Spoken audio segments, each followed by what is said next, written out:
بسم اللہ الرحمن الرحیم۔ السلام علیکم۔ ملک خراساں میں بخت شاہ کی حکومت تھی جو کہ بہت نیک اور رحم دل بادشاہ تھا۔ اس کے برعکس بخت شاہ کا وزیر انتہائی مغرور اور بد مزاج شخص تھا۔ وزیر بننے کے بعد قوت و اختیارات اور دولت کی ریل پیل نے اس کے دماغ کو خراب کر دیا تھا، جس کی وجہ سے وہ ہر شخص کو حقیر سمجھتا تھا۔ ایک دن بادشاہ، بخت شاہ، وزیر اور ان کا ایک خاص ملازم سفر پر روانہ ہوئے۔ وہ تینوں علیحدہ علیحدہ گھوڑوں پر سوار تھے۔ جب وہ ایک صحرا سے گزرے تو اچانک انہیں ریت کے ایک طوفان نے گھیر لیا۔ گرد و غبار کی وجہ سے انہیں راستہ دکھائی نہیں دے رہا تھا، لیکن ملازم نے بادشاہ کا ساتھ نہ چھوڑا اور وہ بادشاہ کے ساتھ ہی رہا، جبکہ وزیر اس گرد و غبار کے سبب بادشاہ اور قافلے سے علیحدہ ہو گیا۔ کچھ دیر بعد طوفان جب تھما تو وہ دونوں الگ الگ وزیر کو تلاش کرنے لگے۔ کافی دیر کی تلاش کے بعد ملازم کو ایک جھونپڑی نظر آئی۔ جب وہ وہاں پہنچا تو اسے ایک اندھا فقیر بیٹھا دکھائی دیا۔ ملازم نے اس سے انتہائی بدتمیزی سے پوچھا، او اندھے، کیا تو نے اس طرف سے کسی گھوڑ سوار کے گزرنے کی آواز سنی ہے؟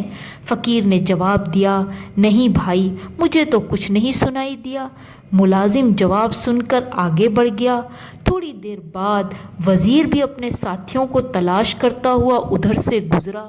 جھونپڑی دیکھ کر وہ بھی رکا اور اس نے فقیر سے پوچھا، اے فقیر، کیا تو نے یہاں سے کسی کے گزرنے کی آواز سنی ہے؟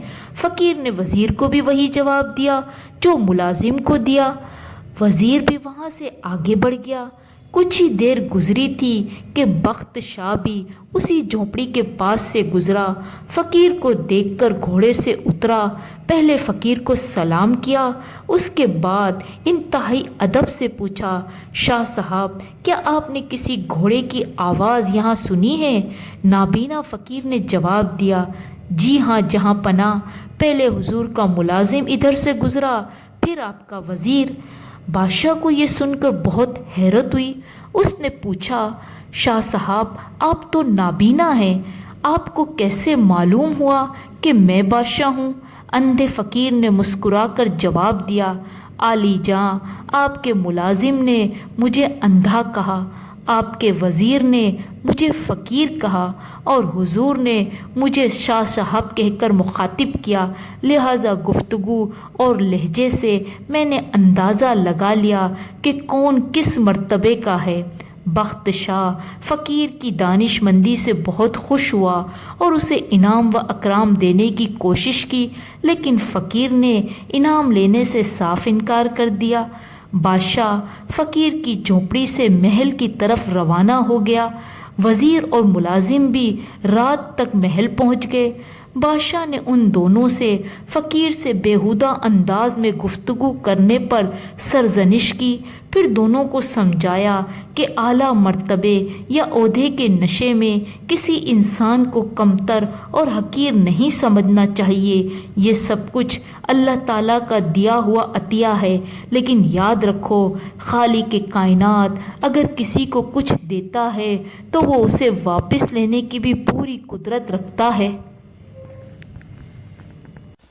اگر آپ ہمارے چینل پر نئے ہیں تو پلیز لائک اور سبسکرائب لازمی کیجیے گا تاکہ دلچسپ کہانیاں آپ کو بر وقت ملتی رہیں۔ ملتے ہیں ایک نئی کہانی کے ساتھ۔ اللہ حافظ۔